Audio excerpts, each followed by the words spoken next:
नमस्कार। तो आज हम बात करने वाले हैं बॉलीवुड की एक आने वाली सीक्वल पर, सन ऑफ सरदार 2। हमारे पास कुछ शुरुआती रिपोर्ट्स और सूत्र हैं, तो देखते हैं इनसे क्या पता चलता है। आपको याद होगा, पहली सन ऑफ सरदार 2012 में आई थी।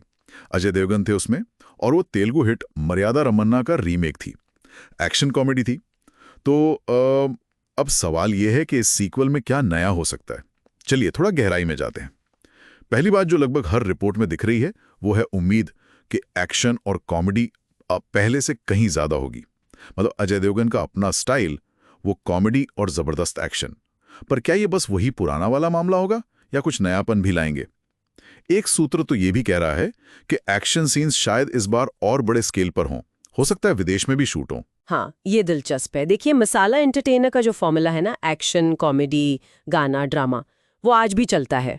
पहली फिल्म की कामयाबी इसी पर टिकी थी। लेकिन यहाँ एक चैलेंज भी है। सिर्फ स्केल बढ़ा देना ही काफी नहीं होता आजकल। जो विश्लेषण हमारे पास है वो बताते हैं कि दर्शक, खासकर सीक्वल से, कहानी में कुछ नयापन चाहते हैं, किरदारों में थोड़ी गहराई भी। तो सिर्फ पुराने जादू को दोहराने से शायद काम ना चले। उसे आज के जमाने के हिसाब से थोड़ा बदलना होगा। बिल्कुल बिल्कुल। अच्छा, किरदारों पर आते हैं। अजय देवगन तो जस्सी बनकर लौट ही रहे हैं, ये तो पक्का है। लेकिन सुनने में आ रहा है कि संजय दत्त और जूही चावला का शायद कैमियो हो।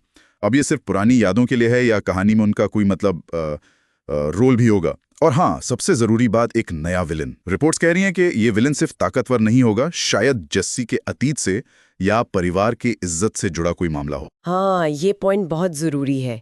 देखिए, पुराने किरदारों की वापसी तो फैंस को अच्छी लगती है, वो एक कनेक्शन महसूस करते हैं। लेकिन जैसा आपने कहा, नया विलन दमदार होना चाहिए। अगर विलन बस यूं ही कोई बाहरी खतरा बनकर रह गया ना, तो कहानी शायद उतनी असरदार न लगे। और ये जो इशारा है कि विलन का जस्सी के अतीत से कनेक्शन हो सकता है, इससे कहानी को एक इमोशनल टच मिल सकता है। यहीं पर सीक्वल पहली फिल्म से अलग और शायद ज्यादा यादगार बन सकता है। मतलब किरदारों का बैलेंस और विलन का मकसद, ये बहुत जरूरी होगा। सही कहा। अच्छा, कहानी की बात करें तो ज्यादातर रिपोर्ट्स एक ही तरफ इशारा कर रही हैं कि जस्सी की शांत जिंदगी में कोई नया दुश्मन आता है और सब गड़बड़ हो जाता है। बदला, कॉमेडी और फैमिली ड्रामा का मिक्सचर।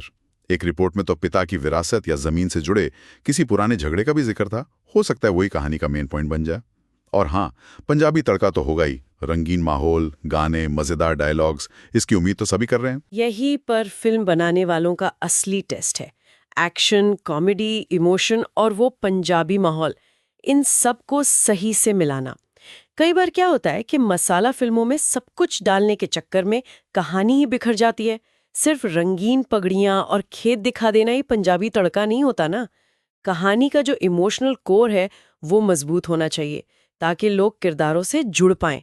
और अगर वो जमीन वाले झगड़े की बात सच है, तो उसमें ड्रामा और टेंशन बनाने का काफी स्कोप है। हाँ बिल्कुल। और ट्रेलर से तो उम्मीदें बहुत ज्यादा हैं। रिपोर्ट्स के हिसाब से हम उम्मीद कर सकते हैं अजय देवगन की वैसी ही धमाकेदार एंट्री, शायद घोड़े या ट्रैक्टर पर, पगड़ी और दाढ़ी में, तेज रफ्तार कॉमेडी सीन जो पहली फिल्म की याद दिलाएं, पर शायद कुछ नए अंदाज में। विलन की एक झलक जो रहस्यमयी हो लेकिन दमदार लगे, और जाहिर है एक बढ़िया सा पंजाबी डांस नंबर। उसके बिना तो शायद फिल्म अधूरी लगे। ट्रेलर तो बिल्कुल उत्सुकता बढ़ाने का सबसे बड़ा जरिया होता है। उसे पहली फिल्म वाली फील तो देनी होगी, लेकिन साथ ही ये भी दिखाना होगा कि इस बार दांव पर क्या लगा है, कहानी कितनी बड़ी है, और विलन की झलक बहुत निर्णायक होगी। क्या वो दर्शकों में कोई डर या उत्सुकता जगा पाता है, ये देखना होगा। तो कुल मिलाकर अगर इन सारे सूत्रों और रिपोर्ट्स को देखें तो सन ऑफ सरदार 2 एक फुल ऑन बड़ी एंटरटेनर फिल्म बनने का वादा करती दिख रही है। स्केल बड़ा है, उम्मीदें ज्यादा हैं, और पहली फिल्म का हिट फॉर्मूला बेस है। रिलीज डेट अभी पक्की तो नहीं है, पर अंदाजा है कि 2025 के अंत तक शायद आ जाए। बिल्कुल। लेकिन आखिर में एक सवाल मेरे मन में आता है। ठीक है, बड़ा एक्शन है, कॉमेडी है, पंजाबी माहौल है, स्टार पावर है, पर इन सब के अलावा क्या इस फिल्म में कोई ऐसा एक्स फैक्टर होगा? कहानी में कोई ऐसा अनोखा मोड़ या बात होगी जो इसे सिर्फ एक और हिट सीक्वल ना बनाकर बॉलीवुड की यादगार एक्शन कॉमेडी फिल्मों में शामिल कर सके? क्या ये सिर्फ पुरानी बोतल में नई शराब होगी, या दर्शकों को सच में कुछ नया और ताज़ा मिलेगा? इसी पर मुझे लगता है फिल्म की असली कामयाबी निर्भर करेगी।